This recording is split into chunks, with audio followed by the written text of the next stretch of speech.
'మాదా గజ్జర్ రాజా' వేరెక్కడో వినట్టుంది కదూ! మరి 13 సంవత్సరాల క్రితం షూట్ కంప్లీట్ అయిన సినిమా ఈ రోజు రిలీజ్ అవుతుంటే విన్నట్టు కాకపోతే చూసినట్టు అనిపిస్తుందా చెప్పండి? 13 సంవత్సరాల ముందు షూట్ కంప్లీట్ అయితే మరి ఇన్ని సంవత్సరాలు రిలీజ్ చేయకుండా ఏం పీకారు భయ్యా? అంటే పాపం వాళ్ళ ప్రాబ్లమ్స్ వాళ్ళకుంటాయి.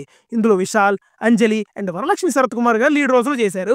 అండ్ ఇదే సినిమా తమిళనాడులో 15 డేస్ బ్యాక్ సంక్రాంతికి రిలీజ్ అయ్యి బ్లాక్ బస్టర్ అయింది. ఈ రోజు తెలుగులో రిలీజ్ అవుతుంది. నేను మీడియాకి వేసిన స్పెషల్ ప్రీమియర్ చూసా. ఇదిగో టికెట్టు. అండ్ సినిమా ఎలా ఉందో తెలుసుకోబోయే ముందు మీరు మన ఛానల్‌ని ఖచ్చితంగా సబ్స్క్రైబ్ చేసుకోవాలి. ఎందుకంటే థియేటర్ రివ్యూస్ అందరికంటే ముందు ఇచ్చేది మనమే.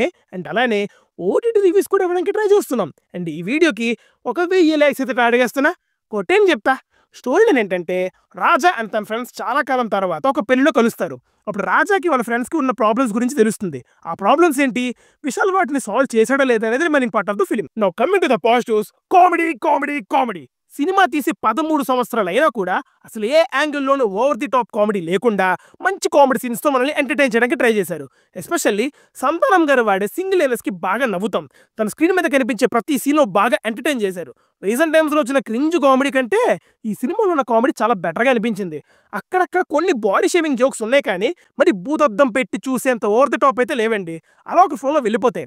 ప్రీ క్లైమాక్స్ కామెడీ సీక్వెన్స్ చాలా హిలేరియస్‌గా ఉంటది. Direction by Sundar is decent. ఒక కమర్షియల్ సినిమాలో ఉండాల్సిన ఎలిమెంట్స్ అన్ని బాగా డిజైన్ చేశారు.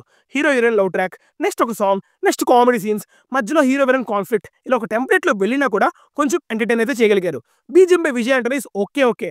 పర్లేదు. Cinematography, editing and production values అన్ని ఆ టైంకి తగ్గట్టుగానే ఉన్నాయి. విశాల్ గారి యాక్టింగ్ చాలా బాగుండింది. పొగరు, పందెం కోడి టైంలో ఉండే వింటేజ్ విషయాలు కనిపించారు. అంటే ఆ టైంలోనే తీసిన సినిమా కాబట్టి అలానే అనిపిస్తుందిలే. వరలక్ష్మి అండ్ అంజలి గారి పర్ఫార్మెన్సెస్ పక్కన పెడితే మంచి గ్లామర్ అయితే యాడ్ చేశారు సినిమాకి. సింగిల్స్‌కి అయితే పండగే. ఎంతకంటే డీటెయిల్‌గా చెప్పలేను. And other actors like Manobala and Sonu Sood garu మంచి పర్ఫార్మెన్సెస్ ఇచ్చారు. Now coming to the negatives. It's a complete predictable story. Line to line, scene to scene మనం ప్రెడిక్ట్ చేయగలిగేలాగా ఉంటుంది సినిమా అంతా. ఒకవేళ ఇదే సినిమా 12 సంవత్సరాల క్రితం రిలీజ్ అయినా కూడా ఇదే పాయింట్ మెన్షన్ చేసేవాడిని. ఎందుకంటే అంత ప్రెడిక్టబుల్‌గా ఉంటుంది స్టోరీ. అంటే స్టోరీ మాత్రమే కాదు, స్క్రీన్ ప్లే కూడా రెగ్యులర్ కమర్షియల్ సినిమా టెంప్లెట్‌లోనే ఉంటది. సో కామెడీకి తప్ప మిగతా ఏ ఎలిమెంట్స్‌కి కూడా ఎక్కువ ఎంగేజ్ చేయలేకపోయాయి. ఇక ఎడిటింగ్ అయితే 90s టైంలో మ్యారేజ్ వీడియో ఎడిటింగ్స్ ఉంటాయి కదా! ఆ ఫీలింగ్ అయితే వచ్చిందండి. అండ్ సాంగ్స్ అయితే చాలా అంటే చాలా వరస్ట్‌గా ఉన్నాయి. వర్డ్స్‌లో డిస్క్రైబ్ చేయలేను. ఎగ్జాంపుల్‌గా చెప్పాలంటే లాస్ట్‌లో 'మై డియర్ లవర్' అనే ఒక సాంగ్ ఉంటది. అది మాత్రం మేమర్స్‌కి ఫుల్ స్టఫ్ అబ్బా! తొలిమల సాంగ్ టైప్‌లో ఉంటదనమాట. డబ్బింగ్ పర్లేదు. విశాల్‌కి సింగర్ హేమచంద్ర డబ్బింగ్ చెప్పారు.